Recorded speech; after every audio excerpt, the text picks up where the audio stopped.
ఏది తాగాలో ఏది తాగొచ్చో తెలుసా? పాలు తాగండి, మజ్జిగ తాగండి, 3 రకాల తాగొచ్చు.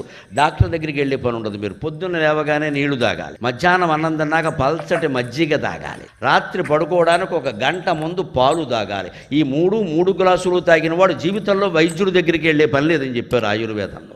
ఎంతమంది పాటిస్తున్నాం? పేయ ఆపే ఏది తాగాలి? పాలు, మజ్జిగ, నీళ్లు తాగాలి. కూల్ డ్రింక్స్ తాగడం ఏంటండి? అవి ఎప్పటివి? ఎక్కడి నుంచి వచ్చాయి? ఎవడో సినిమా వాడో ఎవడో నేను తాగుతున్నా నువ్వు కూడా తాగు, వాడు తాగినందుకు వాడు ₹1,00,00,000 ఇచ్చారు. నీకేమి ఇచ్చారు? నువ్వు ఆసుపత్రికి ఇచ్చావు ₹1,00,00,000. బుద్ధి ఉందా? వాడు చెప్తే మనం నమ్మడం ఏంటండి? వాడు చెప్తే మనం నమ్మడం ఏంటి? వాడు ఎలా తాగుతూ వాడు తాగని నిజంగా నటిస్తాడు. ఒకవేళ తాగినా వాడు ₹1,00,00,000 ఇచ్చారు ప్రకటన. నీకేమి ఇస్తారో? నువ్వు ఆసుపత్రికి వెళ్ళావు. ఇదే పేయ అపేయ.